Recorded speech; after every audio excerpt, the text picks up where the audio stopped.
మనం చూడబోతున్నాం. అదే ట్రంప్ ఒక లాజిక్ చెప్తూ ఉన్నారు, ఒక అర్థం కాని లాజిక్ చెప్తూ ఉన్నాడు. రష్యా మీద చర్యలు ఎందుకు తీసుకోలేదు అంటే ఇండియా మీద ట్యాక్స్ పెంచాం కదా అంటున్నాడు ట్రంప్. ఇది ఎక్కడ లాజిక్ అర్థం కాని పరిస్థితి. ఎందుకు ఇండియాపై ట్రంప్కు ఇంకా ఎందుకు అంత అక్కసు? రష్యాను కాదు అని భారత్ పైన ఎందుకు ఇలాంటి చర్యలు తీసుకుంటున్నాడు? ట్రంప్ టెంపరితనం ఇక్కడితో ఆగుతుందా?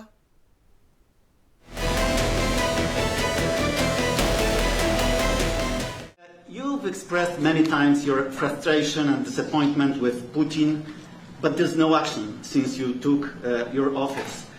Don't you worry that... How do you know there's no action? But don't you worry... Wait. What actions did you have you taken? I'm with Polish radio. Okay. How do you know there's no action? Would you say that putting secondary sanctions on India, the largest purchaser outside of China, they're almost equal, would you say there was no action?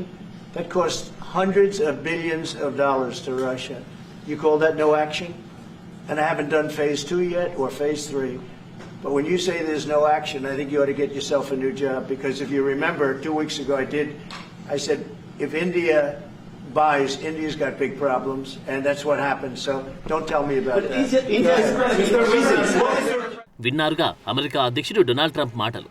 అయ్యా Trump గారు, మీరు చర్యలు తీసుకోవాల్సింది Russia పైన. మీరు అధికారంలోకి వచ్చినప్పటి నుంచి రష్యాపై ఎలాంటి చర్యలు తీసుకోలేదు కదా అని ప్రశ్నించాడు ఓ రిపోర్టర్.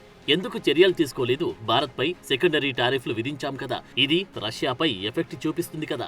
ఇది ట్రంప్ సమాధానం. అక్కడితో ఆగలేదు. అసలు నీకు ప్రశ్న సరిగా వేయడం రావడం లేదు. నువ్వు కొత్త ఉద్యోగం చూసుకుంటే మేలు అనే ఉచిత సలహా కూడా ఇచ్చారు.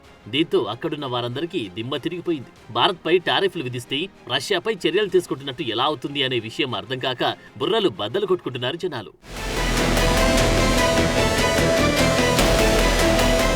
సో భారత్పై ట్రంప్కు పీకల దాకా కోపం ఉందనేది అర్థమవుతుంది. దీనికి రష్యా ఏమాత్రం కారణం కాదనే విషయం కూడా అర్థమవుతుంది. అంతేకాదు ట్రంప్ కొత్తగా మరో వార్నింగ్ కూడా ఇచ్చారు. ఈ టారిఫ్ల మోత అప్పుడే అయిపోలేదని, ఇకపై మరిన్ని టారిఫ్లు విధిస్తానని ఓపెన్ గానే చెప్తున్నారు. భారత్ మనపై భారీగా టారిఫ్లు విధించి చంపేస్తుందంటూ కామెంట్ చేశారు. అంటే భారత్పై ఆయన ప్రతీకారం ఇంకా తీరలేదని దీనిని బట్టి అర్థమవుతుంది.